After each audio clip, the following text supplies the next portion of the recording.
जय गुरुदेव। स्वागत है आप सबका आपके अपने चैनल 1008 खेचरी विशेषज्ञ में। खेचरी मुद्रा सीखना इंटरनेट के माध्यम से पूर्णतः असंभव है, पर यदि आप इसे सीखना चाहते हैं या फिर आपके मन में इसे लेकर कोई भी संशय या फिर प्रश्न है, तो आप स्वयं पूज्य गुरुवर से संपर्क कर सकते हैं। संपर्क के सभी माध्यम आपको नीचे डिस्क्रिप्शन बॉक्स में और साथ ही वीडियो में भी उपलब्ध हो जाएंगे। परंतु आप सभी के अनुरोध पर आपके भक्ति मार्ग को प्रशस्त करने के लिए और आपके मन में उठने वाले संशयों को दूर करने के लिए हम लेके आते हैं कुछ खास वीडियो। तो इसी श्रृंखला में आज भी लेके आए हैं एक खास वीडियो। तो चलिए बिना देर किए करते हैं अपनी इस आध्यात्मिक यात्रा का शुभारंभ।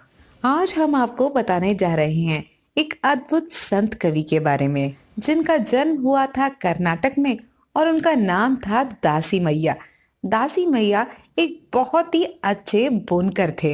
एक बार की बात है, उन्होंने बड़ी लगन मेहनत के साथ एक बहुत ही सुंदर और शानदार पगड़ी का कपड़ा बुनकर तैयार किया और बाजार गए उसे बेचने के लिए। लेकिन वो कपड़ा इतना सुंदर और इतना अद्भुत था कि उसे देखने वाले हर व्यक्ति के मन में ये विचार आया कि ये कपड़ा तो बहुत महंगा होगा।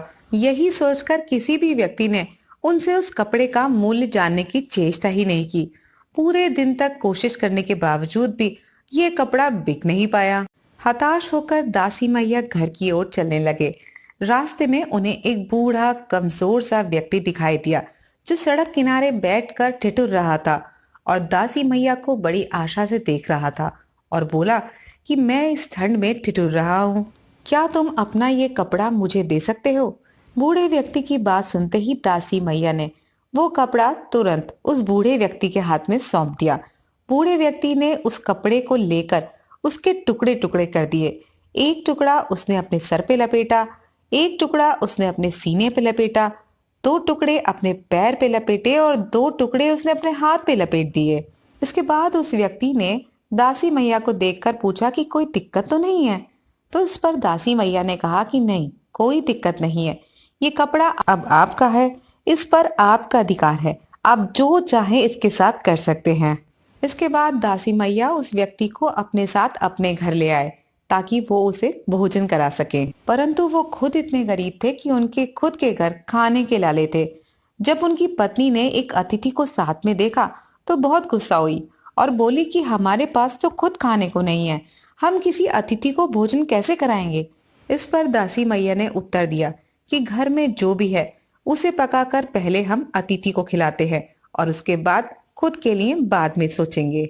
जानते हैं, जो बूढ़ा व्यक्ति घर में भोजन करने के लिए आया था वो कोई भिखारी नहीं था, बल्कि स्वयं भगवान शंकर थे, जो अपने भक्त के घर उससे मिलने आए थे, उसकी परीक्षा लेने आए थे। जब भगवान ने देखा कि उनका भक्त इतने कष्टों में भी दूसरों के बारे में इतना सोचता है, तो भगवान से रहा नहीं गया और वो अपने असली स्वरूप में उसके सामने प्रकट हो गए।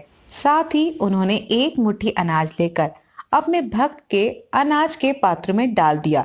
ऐसा करने पर उनका अनाज का पात्र अक्षय पात्र बन गया, यानी कि एक ऐसा बर्तन जिसमें अनाज कभी खत्म ना हो पाए। और इसी अक्षय पात्र की मदद से दासी मैया ने अपने जीवन काल में अनगिनत लोगों का पेट भरा, उनकी भूख शांत करी। उनकी कविताओं ने, उनकी भक्ति ने और उनके अनगिनत अच्छे कर्मों ने बहुत सारे लोगों का हृदय परिवर्तित किया।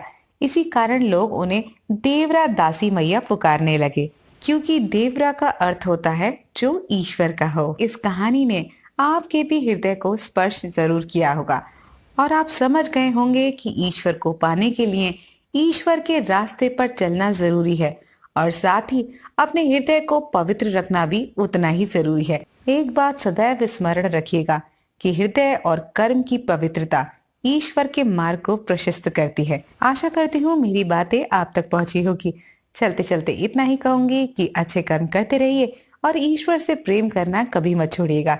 इसी विचार के साथ आज के लिए बस इतना ही। फिर मिलेंगे अगले वीडियो में, तब तक के लिए जय गुरुदेव, जय बद्री विशाल।